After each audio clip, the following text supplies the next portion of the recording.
En este caso vamos a resolver un ejercicio en lo referente a ecuaciones de segundo grado, en el cual se va a involucrar un triángulo o rectángulo, debido a que tenemos un ángulo recto o un ángulo que equivale a 90 grados, en el cual también es importante la aplicación del teorema de Pitágoras con la finalidad de obtener posteriormente una ecuación de segundo grado, o también llamadas ecuaciones cuadráticas. Entonces, el primer paso para poder resolver este ejercicio es aplicar dicho teorema, ¿sí?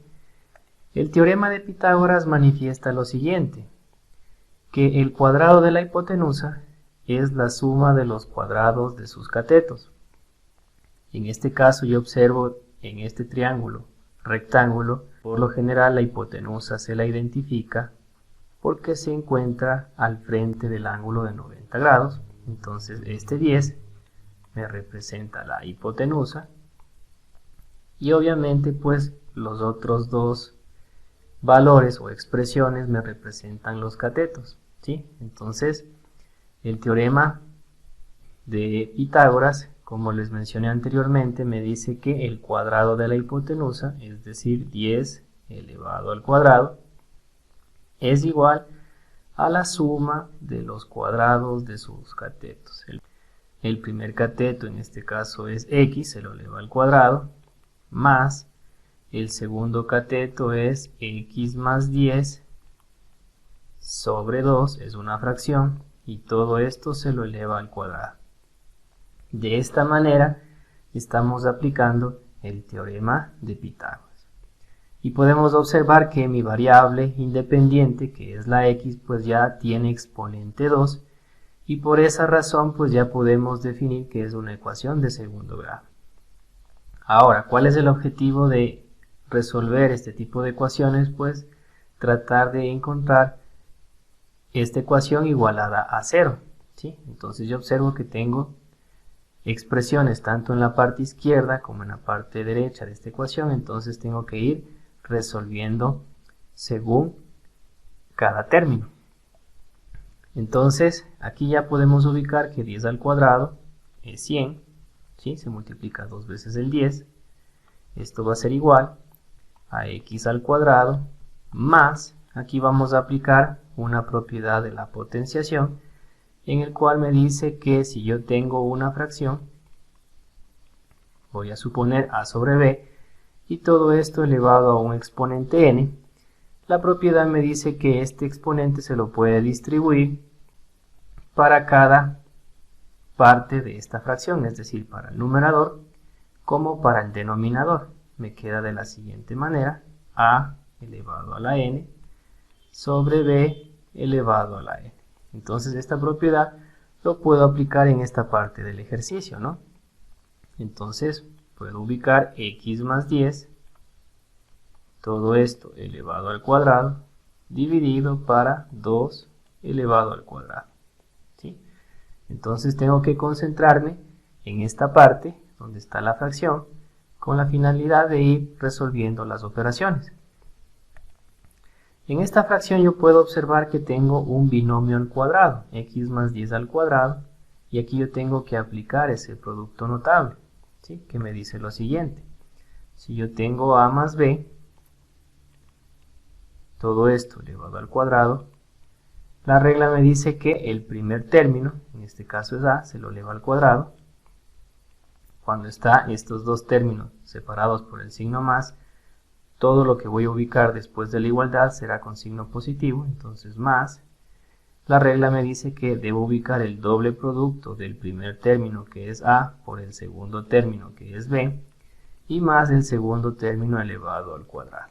Este es el producto notable que podemos aplicar en esta parte donde está x más 10 al cuadrado. Entonces me queda 100, va a ser igual a x al cuadrado más, y comienzo a resolver el producto notable que se encuentra en el numerador. Entonces me queda x al cuadrado, el primer término al cuadrado, más el doble producto del primero por el segundo. Entonces si es el doble producto, multiplico por 10, me queda 20, 20x, más el segundo término, que es 10 lo elevado al cuadrado, que resulta 100. Entonces repito, ¿no? Primer término al cuadrado me queda x al cuadrado, más el doble producto del primero por el segundo, lo estoy haciendo directo, 2 por 10, 20, acompañado de la x, y más el segundo término al cuadrado que me da 100. Todo esto debe estar dividido para 2 al cuadrado, que es 4. Una vez que ya se resolvió el producto notable, lo que podemos hacer es sacar un mínimo con un múltiplo en la parte derecha de la ecuación, debido a que tengo una expresión fraccionaria y otra expresión en el cual está solamente x al cuadrado, que se sobreentiende que está como denominador el 1.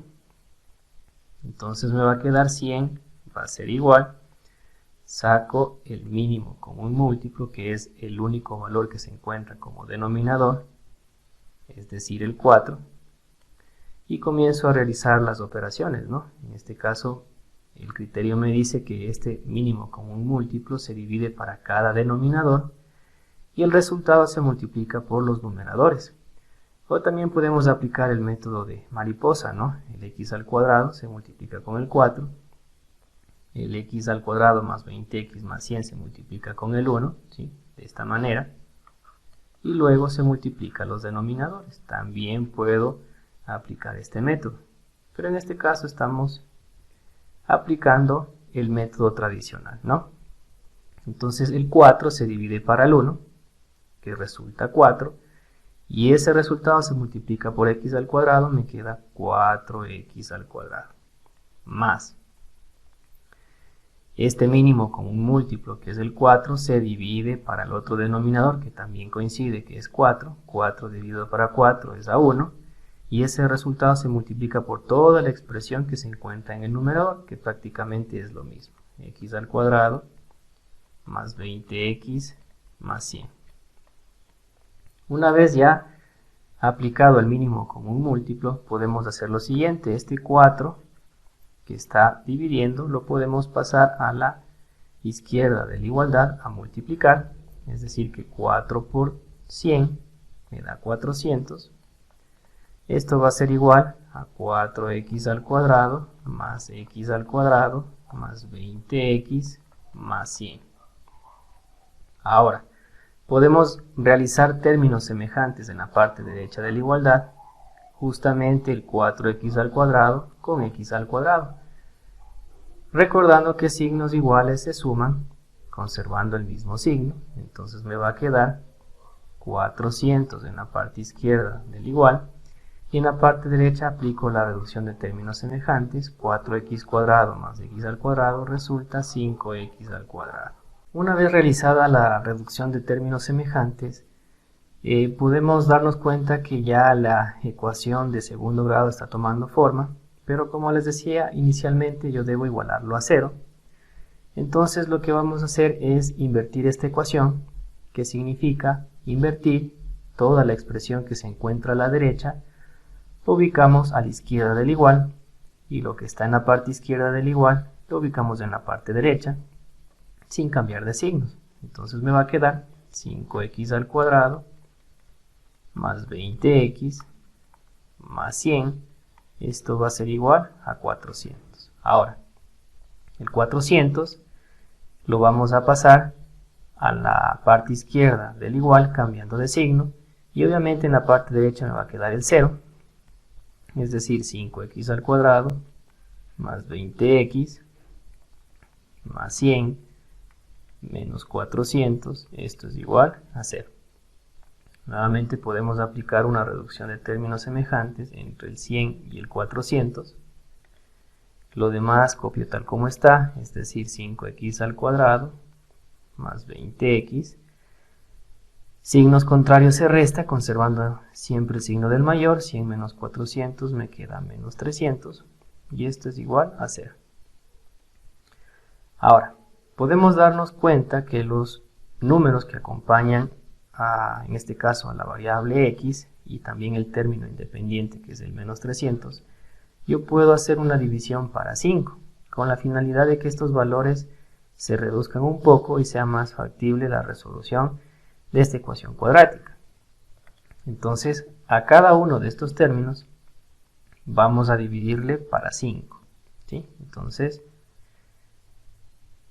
se divide cada término para dicho valor, y si yo hago la división de manera adecuada, pues yo puedo observar aquí que el 5 del numerador con el 5 del denominador se simplifica, me queda solamente x al cuadrado, más, aquí yo puedo sacar la quinta 1, la quinta de 24, es decir que me queda 4x, menos, la quinta de 5 es 1 y la quinta de 300 es 60, entonces pongo menos 60, y esto es igual a 0. Entonces el objetivo es minimizar esos coeficientes, ¿no? Con la finalidad de que sea más factible la resolución del problema.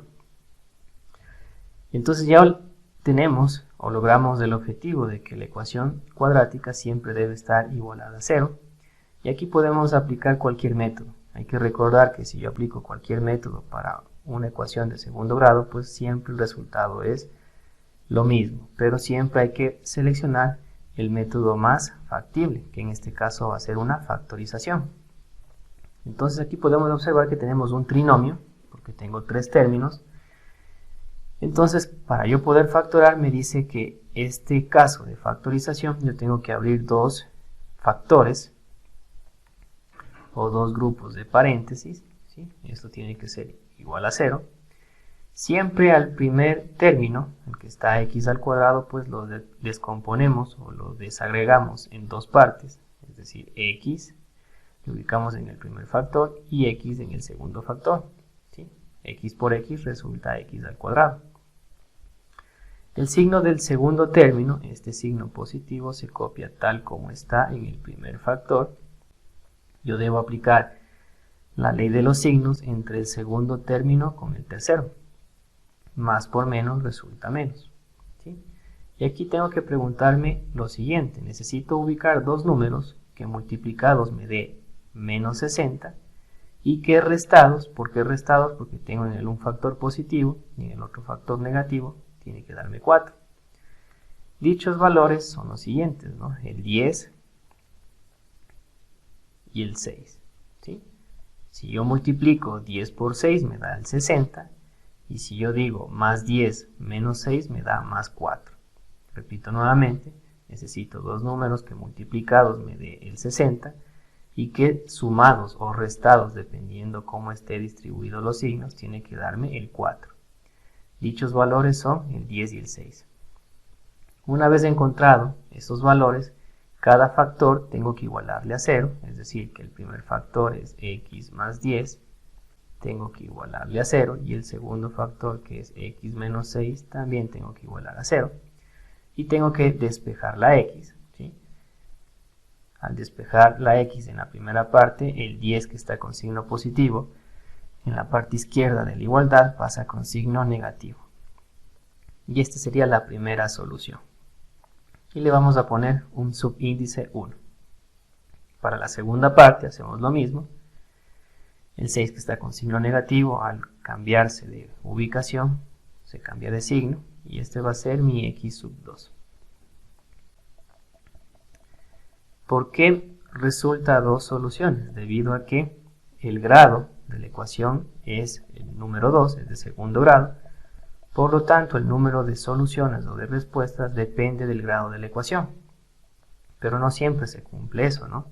Pero en este caso podemos observar que tengo mis 2 respuestas debido a que estoy analizando una ecuación de segundo grado, ¿sí? Entonces, si yo observo las alternativas, pues encuentro que el literal B y el literal D son las respuestas correctas. Entonces hay una alternativa que me dice que hay 2 opciones o hay 2 correctas. Entonces esta sería la solución del ejercicio.